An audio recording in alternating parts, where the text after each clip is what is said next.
Всем здравствуйте, меня зовут Фу Юаньчжэнь, я из группы 2 второго курса. Сегодня у меня тема «Мертвые души». As I went again after handing it to our teacher, I found that my logic here is not very coherent, so I'll try to explain it in my own words here. Let's go to page 3 directly. Here's where I'm comparing the soul to a polyhedron. As we all know, a soul is intangible. But in order to understand it better, we need to think of it as an entity, which is a polyhedron. A polyhedron has different phases, more than 3 basically. It's just like us.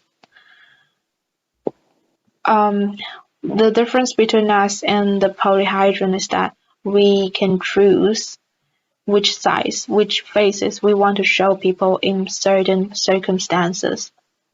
For example, me being a student, I would love to show my parents that I work hard every day, that I like what I'm doing. I like Russian, I love Russian and literature, so that they could be happy. And the reason why I'm doing that is that I could gain my interest. For example, 2 months ago, I broke my Kindle and it's not working anymore. So I wanted my mom to buy me a new one, but I don't want to ask her directly. It's kind of like awkward. So last month, I've got this opportunity to attend in a conference where everyone speaks Russian. And so I invited my mom. And after the 10 minutes, well, my presentation was like 10 minutes. After my presentation, my mom was so happy that she bought me a new Kindle directly, not without me asking. So that's how it works. When I choose the good side, when I choose the suitable sides to show my mom, that's where my interest comes. That's where I get new things. Now let's go to the page 4 and page 5. By these paragraphs and the chart I'm showing here, I'm just trying to prove that if you're a normal person in the 19th century in Russia, you probably will live very poorly. You probably won't have many money, even though you've worked really hard. So now let's go to the page 9. So here I'm trying to show you a circle. I'm trying to connect the society and Chichikov's dad and Chichikov together. So think of it as a circle here. So here we've got the society, Chichikov's dad, and Chichikov. As you can see in this page, I've written down the Chichikov's dad's final instructions into 4 arguments. So how did Chichikov's dad get these arguments? He gets it from the society. He got this from the society, and now he's passing it to Chichikov. Chichikov is living on these arguments throughout his life in the society. Now this is a loop. This loop is never going to end. It just goes on and on and on, and it's going to grow bigger and bigger. So now let's go to page 10. Here's where I'm trying to connect Chichikov's story to our modern society. I think everyone in our times already knows the importance of opportunity. Sometimes we can get what we want from the opportunity of times. For example, there's a new career in China in the recent years. It's really famous. It's called broadcast sales. It's where a person start a broadcast and trying to sell his products, and he would try to offer the audience with a favorable price. So last year, one of those broadcasters, her name was Wei Ya. She was fined 1.3 billion Chinese yuan for 1.3 billion for tax evasion. That was just tax evasion. It means it's a really small part of what she made out of her career, which was like super ironic because this kind of career actually exists a long time ago, and nobody thought that it could make any money, so there were just no people doing it.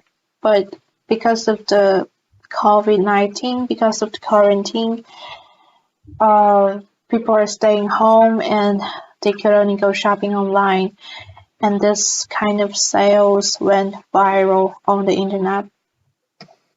That is the opportunity.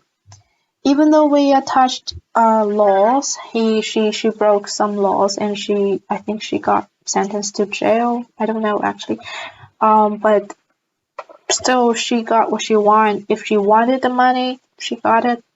So let's go to the page 11. Here is where I'm trying to tell you my point of view. This whole thing. So I think the important thing is what we want out of this life. For example, Wei, if she wanted the money, she succeeded. If Chichikov wanted the money, then he was actually trying to get what he wanted, which is, to me, I don't think he's soulless. I think that's exactly what points out that he has a soul, maybe a clever soul. But for me, I think I don't want that kind of stuff. I don't want anything actually from this life right now, as I can think of it. I think learning makes me happy. Reading books makes me happy, and being stupid kind of makes me happy too, because nobody's blaming you. When you make mistake, people think like as a student, it's okay. Nobody is like, how dare you do that? Like blaming you and judging you. So I feel nice in my circumstance. I like my situation. I feel really good now. I like that I'm learning Russian and people are being super nice to me when I make mistakes. I love that I'm reading. I'm still like I try to read a lot, but I still don't know that much of stuff yet. So when I tried to write a comment on a book and somebody else was like, haven't you written something like some kind of philosophy book? And then I said no, but I'm planning to. So they will just let you off the hook. They won't like yell at you or something.